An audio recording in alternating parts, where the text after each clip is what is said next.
Okay, so we're getting ready to mix our drywall compound mixture that we're gonna use to texture our walls. So a few of the things that you're gonna need, you're gonna want to have a mixer attachment for your drill. Highly suggested. This one is a paint mixer. It's smaller than some of the like large concrete style mixers. You're gonna want paint to tint it, which is not a requirement, but I do highly suggest it just because it's gonna go ahead and like give you a leg up on the distressing and stuff that you're gonna do. But also if it gets scratched later on, you're gonna have this color showing through and not just like plain white of the drywall compound. So I also have some little buckets. I got these 2-gallon buckets. In the past I've used 5-gallon, but this is just what we're using for today. We're also going to use a drywall compound. So I like this one, this light blue. The light is a smoother consistency, I feel like, and it cracks a little bit less. So that's why I use that, and we've got some water. So I'm not going to, I don't usually measure these exactly. I kind of just mix it to the consistency, but today we'll get some measurements just to kind of give you guys a general idea of a starting point that you can start from.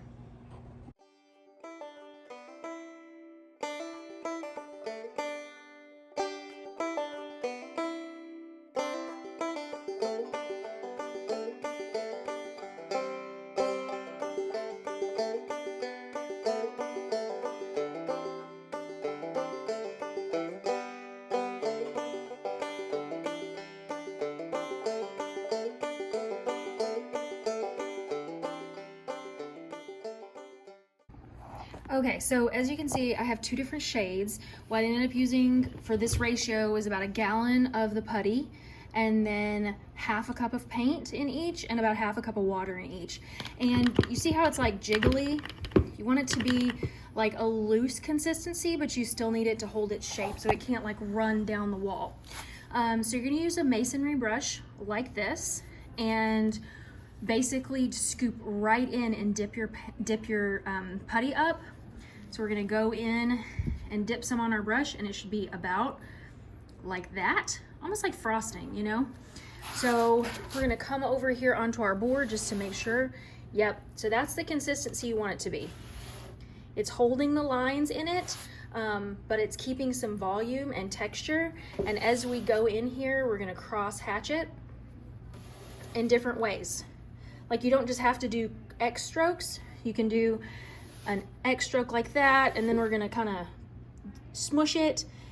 We want a variety of textures, and you want to really avoid like a uniform look. So once I'm ready, I just basically alternate which color I'm dipping into. So you're gonna want 2 shades that are close, but different. So I have one that I added just straight tan to, and another one that I added tan with a little bit of gray. So next in, I'll go into this one. This one's a little bit thicker. As you can see, it's got like a little bit more of the pasty texture to it than the last one did that we lifted up. So you can use it like this. If you wanted to add a little bit more water at this point, you could as well. So I'm using the same brush. So it's gonna give me some variety as the different shades are mixing together. And they're not that different. Most people aren't gonna notice the difference at this point. So then I'll just come back in. And you see how you can see the 2 shades are different, but it's just giving you a little bit of depth here. So we're gonna go in and kind of just do that.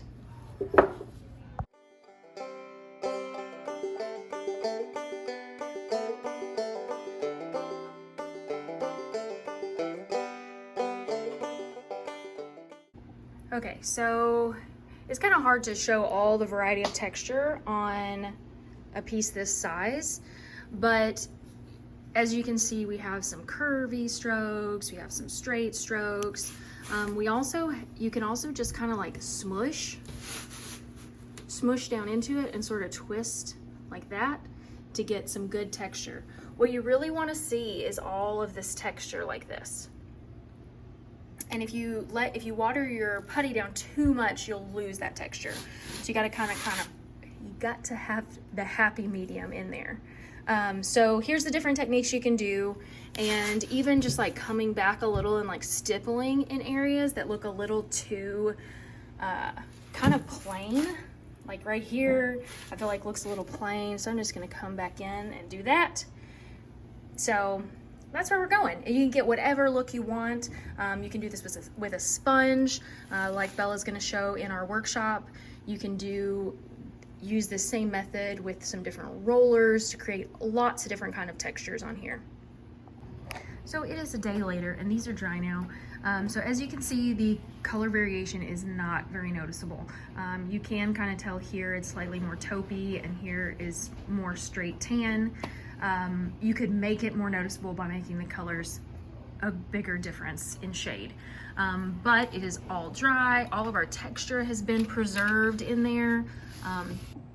So one of the things I really like about this method is that it can hide a lot of surface imperfections on the wall.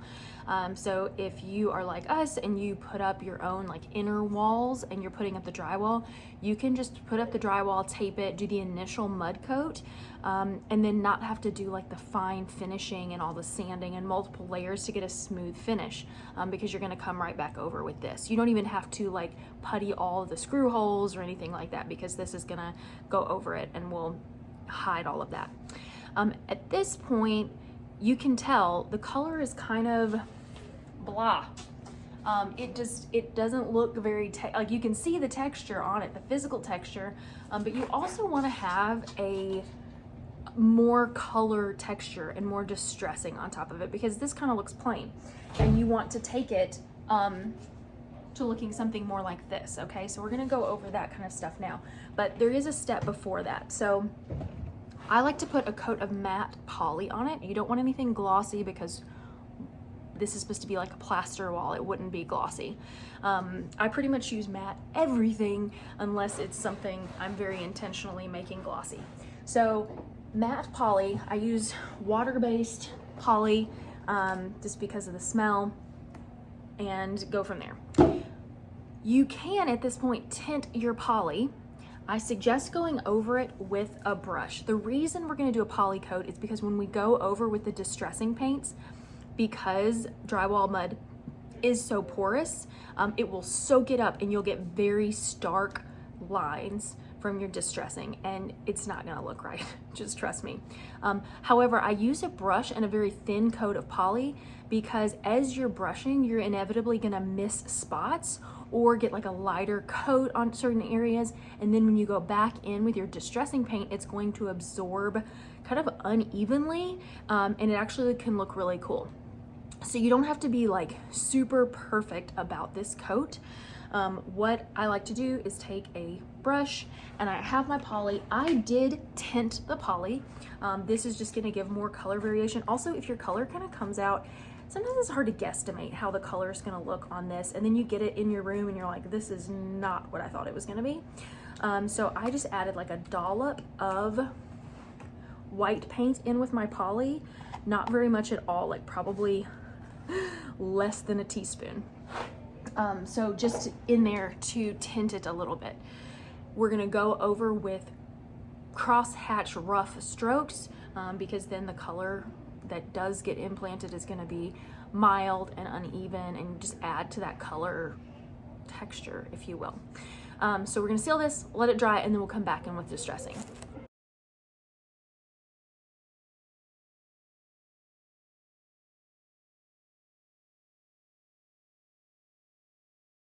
Okay, so as we're getting ready to distress our wall panel back here, we're going to mix up our spray colors. So I have one of them pre-mixed already, and it's this like gross green color. So this is leftover from before. I just get these bottles from the Dollar Tree. Truthfully, I like the screw nozzles better, and so I do have some of those as well, but these work too. So this, we're gonna start. I found the trick is start with a little bit of water. You can always mix up more, especially when it's this easy to mix.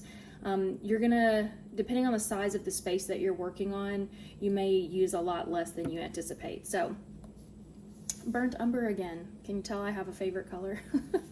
I feel like I've used burnt umber for everything. So all we do is mix this paint in here and shake it up. It's super, super simple. So give a good squirt bit of in there. because you want it pretty pigmented and concentrated. That's another reason we don't overfill it, because you'd use a ton of paint to that amount of water. So we're gonna go ahead and do that and shake it up here. Huzzah. So this is what we've got here, and that's all I do for this color. Honestly, this is super easy. And then we have our green nasty color.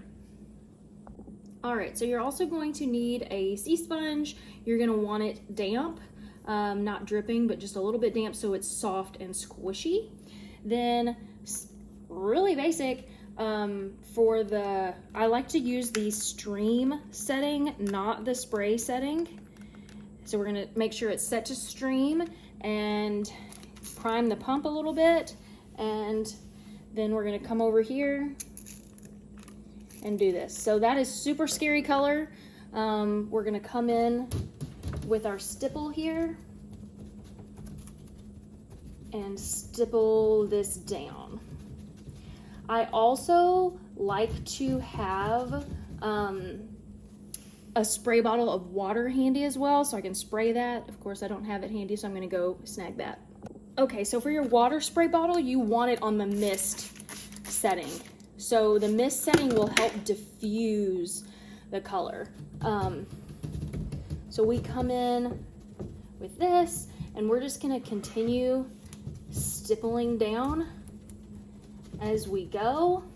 Your sponge will start to collect the paint, so then you can feather it out. One thing I want you to take note of, remember how I talked about certain areas are gonna absorb it differently that don't have the poly? So areas like this, that area had lighter poly, and so it's absorbing it differently than the rest of the thing is, and we like that. So that's why I said I like the lighter coat, because it gives you kind of some surprise areas that are gonna absorb it differently.